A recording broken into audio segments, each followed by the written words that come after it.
Okay, so good afternoon, my brothers and sisters in Christ. Today, my message is going to be about the beast that's talked about in Revelation chapter 13. And so, first of all, we hear a lot about the beast and how we're supposed to stay away from it. But first, let's talk about specifically what it looks like. And so we can read this in Revelation chapter 13, verses 3.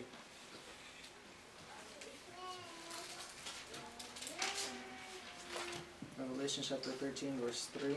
And I saw one of his heads as it were wounded to death. And verses 2. It's Revelation chapter 13, verse 2. And the beast which I saw was like unto a leopard, and his feet were as the feet of a bear, and his mouth as the mouth of a lion. And the dragon gave him his power and his seat and great authority. So most people think that this beast is Satan or the dragon, but in here it shows that it's different.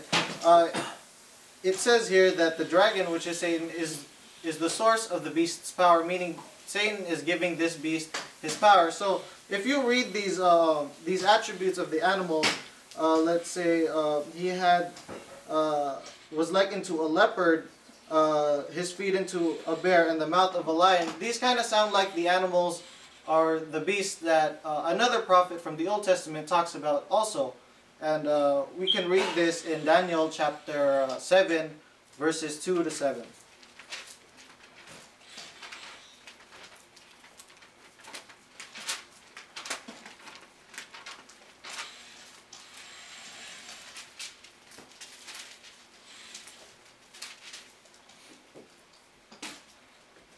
And Daniel spake and said, I saw in my vision by night, and behold, the four winds of the heaven strove upon the great sea.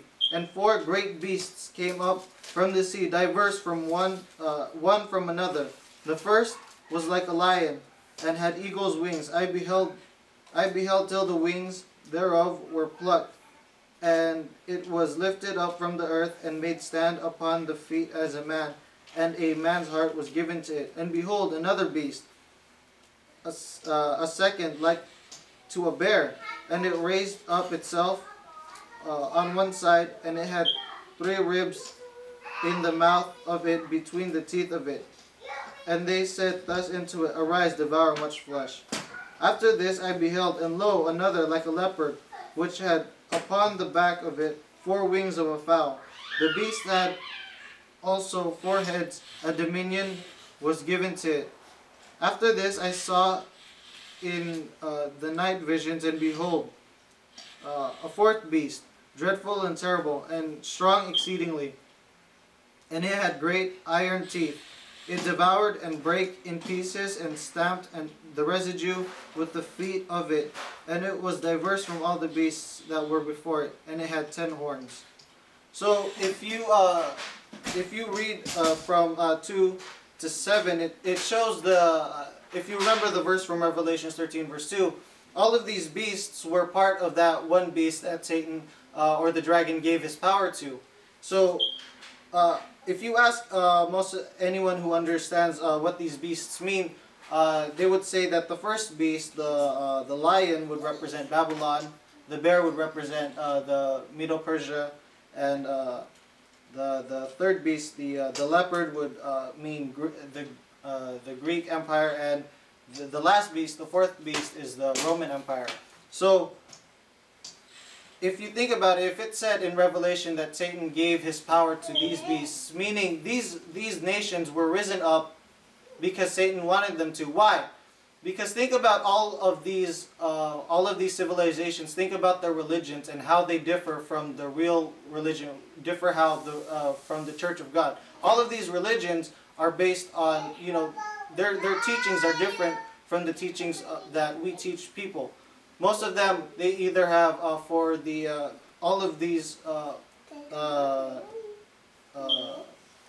of their religions, they had more than one God. They didn't follow the Sabbath. They ate whatever they wanted. They didn't stay away from pork and things like that. Their teachings were different. And so if for those who follow the beast, they also get a mark. So where is this mark placed on a person? You can read this in Revelation chapter 13, verses 16 and 17.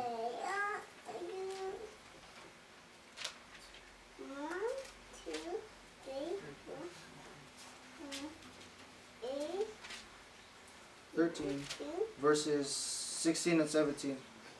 And he caused it all, both small and great, rich and poor, free and bond, to receive a mark in their right hand or in their foreheads, and that no man might buy or sell save he that hath the mark, or the name of the beast, or the number of his name. So there are two kinds of marks here. It's either the one on his right hand or on the foreheads. Meaning, what this means is that if you have it on your right hand or if you have it on your hand, it means that you do the things that the beast promotes, like doing the works of it. You don't have to necessarily believe in it. You don't have to be part of that religion. But if you do it, it's still the same. Or if you believe in it, then it's the same also. So what does this mark mean? What does this mark equal? We can read this in Revelation chapter 13, verse 1. And I stood upon the sand of the sea, and saw a beast rise up out of the sea, having 7 heads and 10 horns, and upon his horns 10 crowns, and upon his head the name of blasphemy. So if you think about it, this mark means, if you have this mark, it means that you are blasphemous, meaning you go against the teachings of God. And think about it, if you are part of a religion that goes against the teachings of God, you are committing blasphemy already. If you are doing something that goes against the teachings of God, that means that you have the mark on your hand, which means you're also committing blasphemy. And so, the thing about this is that as long as you're going against the teaching of God, as long as you're not going on the Sabbath day, what they're teaching is blasphemy, because instead of going on the Sabbath day, instead of having your Sabbath on the last day, you go on the first day of the week, then you're already committing blasphemy. If you take if you take Jesus, who is supposed to be our Savior, and try to make up a birthday for him, that's not right. That's not at the right time. That's also blasphemy. So, if you celebrate any of those things that go against the teachings of the Bible, you're already committing blasphemy against God. And so what blasphemy means is doing something that takes away the respect that's supposed to be towards God and his teachings. And so what is said about the beast, like how much power is he given, and is there a limited amount of time that he's been given? And so we can read this in Revelation chapter 13, verses 4 to 6. And they worshipped the dragon, which gave power into the beast. And they worshipped the beast, saying, Who is like unto the beast? Who is able to make war with him? And there was given unto him a mouth speaking great things and blasphemies.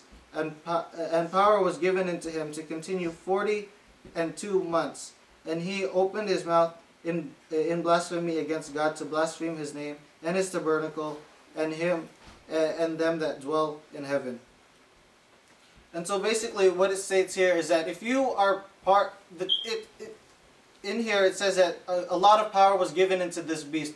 Did it say that a lot of power was given into, let's say, the real church of God? No, it did not say. It said that they were given, a lot of power was given to this beast. Meaning, if you are part of a church that has a lot of power, it means that most likely that church that has a lot of power is not the church of God. It's most likely the beast.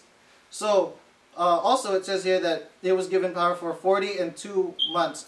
During that time was its most greatest influence. So is this actually really 3.5 years? A church that's that powerful isn't only going to be influential for only 3.5 years.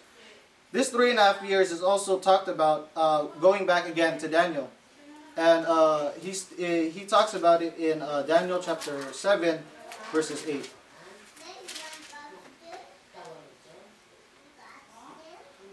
Daniel chapter 7, verse 8. I considered the horns, and behold, there came up among them another little horn, before whom there were three of the first horns plucked up by the roots, and behold, in this horn were three eyes like the eyes of a man, and a mouth speaking great things. Okay. Huh. Okay. Where does it say? And then jumping to verse 25. And he shall speak great words against the Most High, and shall wear out the saints of the Most High, and to think to change times and laws. And there shall be given into his hand until a time and times and the dividing of times. So in Daniel it states that it states again like a time would equal a year, and then times would equal 2 years, and then a dividing of times meaning a half year. So again, it still equals to the 3.5 years. But because this is in Daniel, this is a prophetic time. A year, a time would equal 360 years, right? Yeah, 360 years. So you times 3.5 by 360, and you would get 1,260 days. And in a prophetic time, that 1 day equals a year. So during for 1,260 years, the beast was the most influential. Now, if you do your own research, you can see what church, what power was the greatest for 1,260 years, and you'll most likely find the answer for yourself. I don't want to actually say the name because there's some people out there that might disagree, but you have to check for yourself what church that is that was most influential for 1,260 years, and you will know that is the beast. And it even says in here that speak great words against the Most High, and shall wear out the saints of the Most High. Think about it. Which church? If you follow the Bible says that you're supposed to rest on the seventh day. Out of all the days, there was only there was a church that said, okay, they could have picked any other day. They could have picked the second day. They could have picked the third, the fourth, the fifth, the sixth. But instead, they picked the first. They picked the exact opposite of the seventh day. They picked the exact opposite of the last day, which is the first day.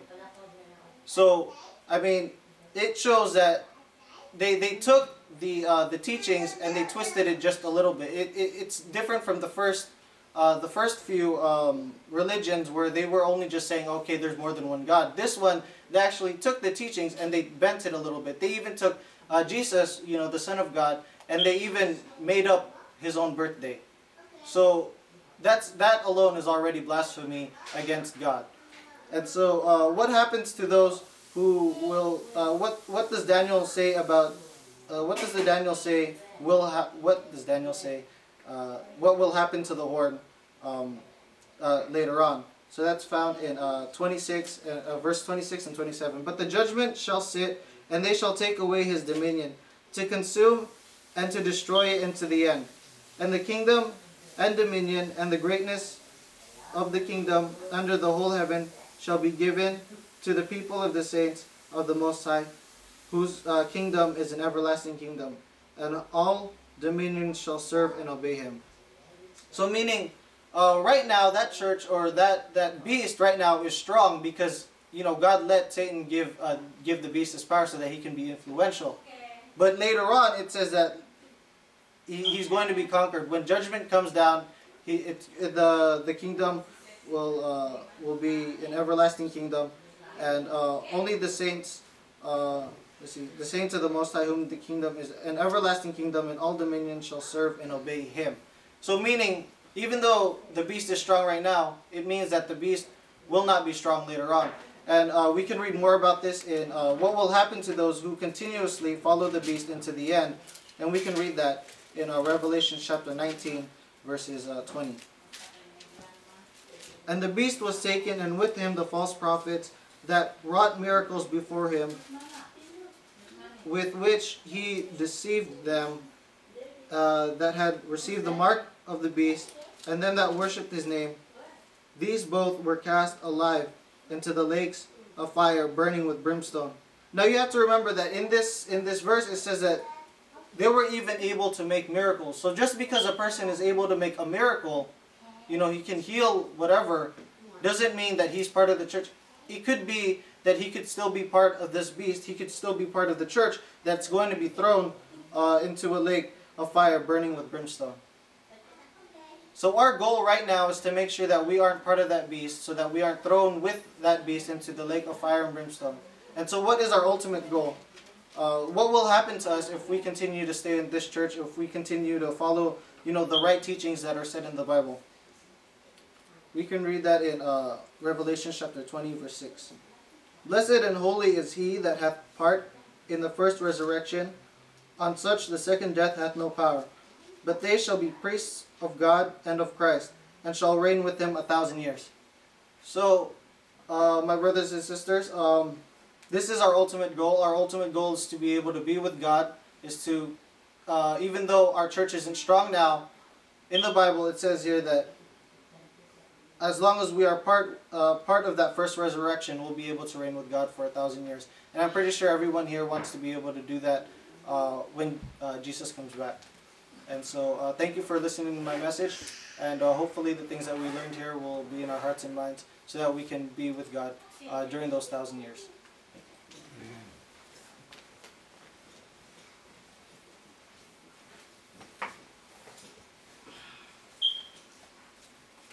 Salamat Brother Jusel sa good message, and that's a great reminder for us, and it's a very very strong indication, and we cannot see that this only like a fiction, and we can see all the history. If you see the history of the churches, if you see the history of even the encyclopedia, you can see all these things, the evidence, and even that one before that one is wrote. In Revelation and in Daniel, you can see it's all coincidence. It's been written in there. So you must be careful about those false prophets that mentioned in Matthew chapter 24. So there's a lot out there. That's why we try to indicate our church. No, we believe Saturday. There's a lot of people believe in Saturday out there. Some religions, but they are spring up. They become a lot. In the Iglesia ni Cristo, you can see it right there. First, we have 12 verse as the name church in the Bible. They have only one, but why? That's a mystery. Why they have a lot? Why we're still few? There's a lot out there that you can indicate. The Jehovah's Witnesses. That's what the Bible said, that we are on earth. And that's what we believe. Why there are a lot and we are only few. That's a great mystery that the Bible is written. What the Bible said, fear not, little flocks. Yung ano man, ay ikahimutan sa iyong amahan sa langit ang paghatag sa gingharian sa mga langit. So in that way, we are very blessed. In that way, we can indicate that we are in a group of Jesus Christ that he built when he's here by the 12 apostles, and 12 apostles still with us right now. Every time that there's a succession, even right now we have our new succession right now because of some failures of the apostles. So this church will be stand forever and ever, especially when God comes. In 1,000 years, all the rewards will be rewarded. All the people that work hard will be rewarded. When time comes. So alang sa pagpadayon, we'll open our